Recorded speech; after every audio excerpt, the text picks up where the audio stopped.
Audio Jungle.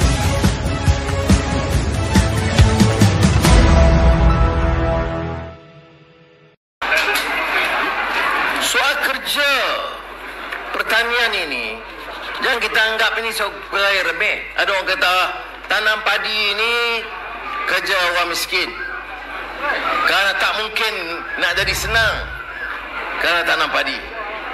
Pekebun kecil getah juga kerja orang miskin, tak mungkin senang. Tetapi negara dan ekonomi negara dan industri negara yang bergantung kepada getah beroleh manfaat yang besar. Jadi patut kita fikir sumbangan orang ini bermakna. Padi dan beras, kalau semua kita import, dia menjadi masalah keselamatan negara. Risikonya besar. Jadi sebab itu, sikap kita mesti berubah. Jangan fikir seperti mana pemimpin-pemimpin negara ini fikir. Bila masalah ini, kita dah tolong dah bagi subsidi dah. Dia lupa bahawa orang kampung yang tanam padi atau penduduk getah itu memberi subsidi kepada kerajaan. Kerana tanpa sumbangan mereka, tanpa sumbangan petani dan peneroka ini, kerajaan tidak akan dapat manfaat. Jadi kita patut tukar sikap. Sebab itu di parlimen selalu sebut, bila bagi sikit pada orang kampung, subsidi. Orang kampung ni, terutama orang Melayu ni, harap subsidi saja. Beletek memimpin kita. Baik, saya nak tanya, kilang besar, industri besar, syarikat-syarikat gergasi yang anak pinak mereka punya, kroni mereka punya, apa tak ada subsidi? Tapi dia tak sebut subsidi. Dia kata itu insentif ekonomi. Menatang tu jugalah. Kepada orang kampung, bantuan kita kata subsidi. Untuk industri, kita kata insentif. Ya. Dan insentif itu, belanja keseluruhannya juga puluh bilion ringgit. Tanah, elak cukai, kurang cukai, 5 tahun tak ada cukai. Ini semua disebut insentif. Jadi jangan pandang serong.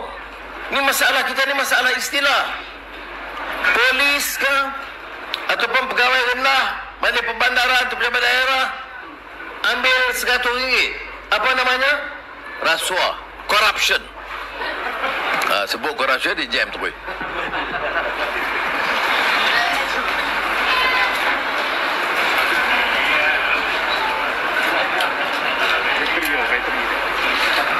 Dan kalau orang kecil ambil RM100, namanya corruption, rasuah. Kalau orang besar ambilnya bilion ringgit, macam kes YMDB, kes PKFZ, macam-macam kes skandal dalam negara kita, namanya commission. Commission halal, corruption haram. Otak depa. Bagi kita, ambil wang haram, ambil wang dari commission yang dibeli oleh kerajaan, itu sama saja corruption, rasuah. Rasuah tidak boleh pandang bulu. Baru terlibat berita, dadah, anak baling, anak orang miskin baling, kau tangkap dadah, kena tak? Dakwa tak? Dakwa. Masuk penjara tak? Masuk. Artis baru dibawa masuk. Tapi anak tokoh besar, baru keluar berita, dapat tangkap pasal dadah, turun, tak ada dakwa. Runding-runding, bagi amaran apa, bagaimana tak tahu. Jadi, hukum ni dua. Satu hukum bagi orang kaya, satu hukum bagi orang miskin. Yang kita lawan macam yang ni. Maka soal politik namalah, politik apa pun. Orang politik ini pun bukan semua orang percaya dah. Sembang, rakyat susah juga. Sampai ada orang kata, orang politik tak usah jadi politik lah. Kami dah tak percaya dah, imej rosak dah. Saya kata janganlah sama aku dengan orang yang curi duit, ataupun orang yang dadah, atau yang buat salah hukum. Saya tak peduli. Kalau dia salah, dakwa. Jangan nanya orang yang tak salah. Tapi masalah sekarang ni disebut 2-3 hari ni, anak tokoh besar dilepaskan oleh peguam negara. Dia kena jawab. Saya nak tanya orang baling nak pergi pinjam duit kat Maybank ke mana-mana bank lah cawangan sini yang dah di baling ni. Bank apa ada sini? Bank Islam. Bank Islam ke? Okey. Pergi tengok. pinjam RM10,000. Pergi kita. Tanya Anwar ke Abang, suruh kami naik pinjam. Kalau pengurus kata, baik pinjam ni untuk apa? Ada jamin ke? Ada tanah ke, kolateral ke? Tak ada. Tak ada, tak boleh. Baik. Tapi pasal apa? Syarikat judi Hong Kong boleh pinjam daripada Maybank, CIMB 2.8 ribu juta ringgit. 2.8 bilion ringgit. Tak payah cadaran, tak payah ikat jamin. Boleh pula. Tu pun kalau dia main, apa yang Muhammad Datuk, dia cium macam tu juga. Tu menyampah tak sangat ni. Ya, 2.8 bilion ringgit. Syarikat judi genting di Hong Kong, dia bagi pinjaman. Anak muda kena bangkit. Anak muda kena soal hal ini semua. Mengapa wang negara dan wang bank negara boleh diambil begitu rupa? Ini dia. Okey, kita nak pinjam, nak buat ladang. Tak apa, getah ke, nak tanam cabai ke, nak tanam terung, tak apalah, pergi pinjam tengok kalau boleh dapat. Tak mudah. Sebab sikap yang kita tak betul. Sebab itu saya kata memuliakan khidmat sumbangan semua, nelayan ke, petani ke, pekebun ke, pegawai kerajaan ke, guru ke. Kita kena muliakan mereka kerana sumbangan yang mereka bagi kepada kita. Jangan pandang ringan dan rendah sehingga kan kita tak bagi. Sebab itu dalam Al-Quran Waqiah, afara'aitum ma tahrusun a antum tazra'unahu am nahnu zari'un. Maknanya bagi orang yang membuat jasa menanam dan hasil itu dengan khidmat dan dengan ihsan Allah SWT memberi manfaat kepada kita. Jadi sebab itu kalau kita tanam dengan baik, dengan baja yang baik, Allah jamin hasilnya akan baik umumnya, melainkan ada ujian-ujian daripada Allah SWT yang berikutnya. Jadi sebab itulah bagi kita dalam soal kenduri rakyat, terima kasih banyaklah, mesti ada perancangan kerajaan. Janganlah sampai dah berpuluh-puluh tahun ada perubahan. Ada. Saya tak datang ke Bali ini nak mengatakan tak ada perubahan langsung. Dah ada. Adakah jalan, sekolah, hospital? Ya. Tapi apakah setelah 62 tahun merdeka kita boleh angkat darjat rakyat sebagai sepatutnya? Jawabnya tak. Pasal apa wang yang banyak berbilion-bilion, kekayaan kepada wakil rakyat, menteri, berlebih-lebih sangat. Saya lah ni ketua pemanggang, tapi oleh kerana kerajaan ni goyang-goyang, tak ada majoriti besar, maka Perdana Menteri Ismail Sabri bagi ke saya.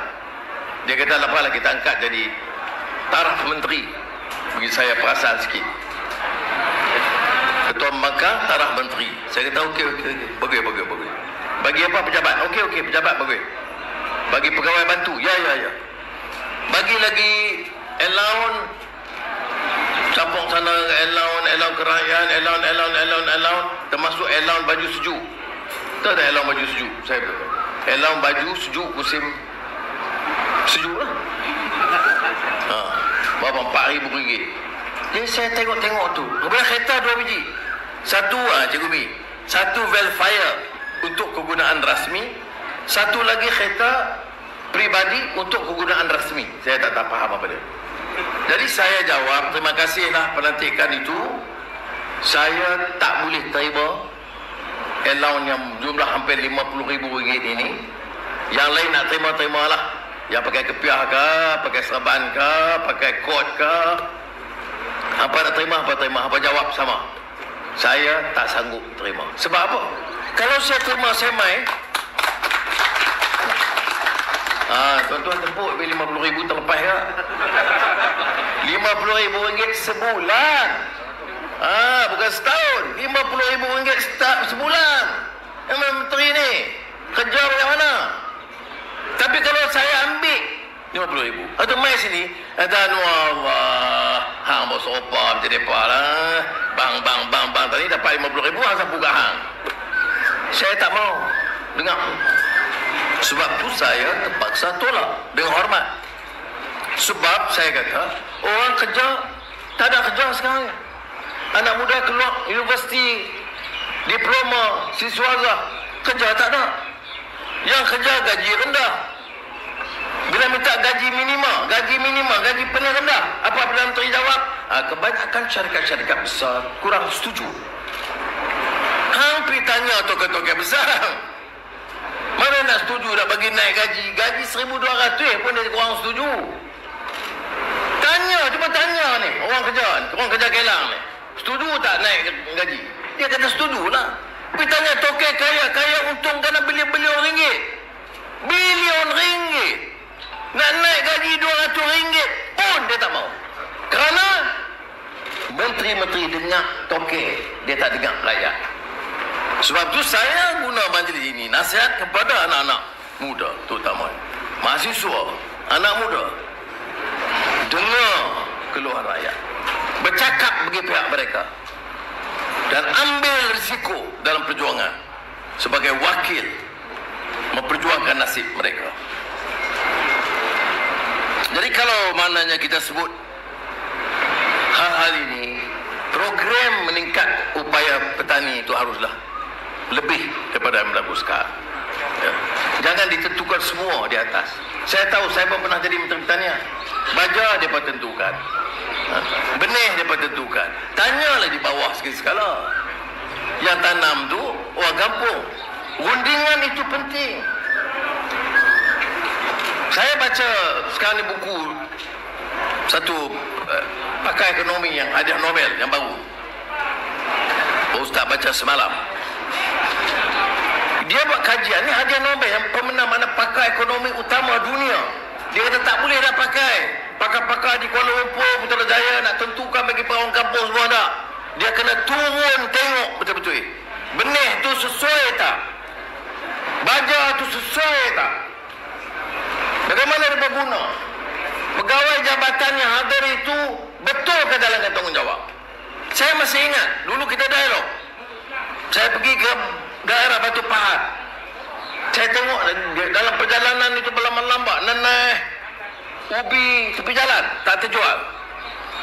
Ada dialog di kalangan pegawai-pegawai. Pegawai pertanian, pegawai perikanan, pegawai pemasaran, pegawai perikanan, semua ada. Tapi saya punya style lain. Saya panggil pegawai ini, saya panggil semua wakil-wakil petani. Ada dalam 15 orang. Jadi bila wakil farmer bagi penerangan saya, lepas dia terang, oh terima kasih. Encik apa? Encik Ahmad. Okey, terima kasih. Bukan dia Ahmad bin Saleh. Baik. Kemudian saya tanya pula belakang. Ini siapa? Cik Mat. Cik Mat tanam apa? Tanam nanas. Betulkah farmer ambil daripada Cik Mat jual? Tak. Di mana jual? Tepi jalan. Apa masalah? Berlubuk sekarang rosak. Jadi maknanya sudah harus faham. Ya. Kita kena dengar pegawai, kita dengar juga petani dan peladang. Baru kita tahu penyelesaian masalah dia. Kemudian sekarang ini kita tahu keperluan, orang semua cakap dasar hijau. Belanjawan pun dasar hijau. Maknanya kita patut tingkatkan usaha-usaha sedemikian. Ya. Jadi saudara, ialah pandai makanlah. Terima kasih banyak. Saya pun sampai balik ni merasa seronok lebih sikit. Cakap lebih sikit, tak maaf lah. Tetapi saya harap kita boleh peringatkan, kita boleh anggap ini satu pengajaran kepada kita. Ya. Saya cara peribadi memang ada kesan dia. Bila orang kata kena tahan peristiwa balik, maknanya peristiwa harga getah jatuh, peristiwa orang miskin, peristiwa daerah miskin. Bagi saya itu erti perjuangan. Dan kita bersyukur kepada Allah SWT kerana kita ada manfaat daripada pengalaman tersebut. Mudah-mudahan dengan cara yang sedemikian kita kita dapat bawa perubahan dalam negara kita. Saya harap sangatlah anak-anak muda dan rakan-rakan di sini bersama dengan petani dan pekebun dapat tentu memikirkan masa depan mereka, dan jangan harap bukan saja parti politik ke NGO, seluruhnya mesti ada kekuatan untuk bawa perubahan dalam negara kita. Sekali lagi lah saya nak ucap terima kasih kepada Cikgu Umi yang menyelaraskan program ini dan kawan-kawan di kampung yang sembelih dan masak dan adakan kenduri rakyat ini. Sebenarnya meraihkan bukan saja petani dan peladang, tetapi meraihkan pejuang-pejuang bapa-bapa, ibu-ibu kita dulu. 1974 sebagian mereka mungkin dah tak ada, sebagian dah uzur, sebagian masih ada. Tetapi kita harus kenal orang-orang ini buat kejutan dalam sejarah, bantah peminggiran dan sikap kerajaan yang mengenepikan masalah yang dihadapi oleh rakyat. Dan seperti mana sudah tahu, dengan peristiwa itu senario politik pun berubah. Dibalik calon bebas boleh menang, Cikgu Syafiee masa dulu. Maka beralih dia bila UMNO pergi ke PAS masa tu. Saya bukan nak cakap pasal parti petani tengah hari, tapi nak tunjuk bahawa kadang-kadang kejutan politik itu, kejutan daripada petani itu boleh tukar corak pemikiran rakyat. Yang ini yang kita perlu adakan. Ini dia katakan cerdas, pemikiran yang bijak dan cerdas. Mudah-mudahan Allah Ta'ala memberikan kekuatan kepada kita. Saya ucap sekali lagi terima kasih. Wassalamualaikum warahmatullahi wabarakatuh.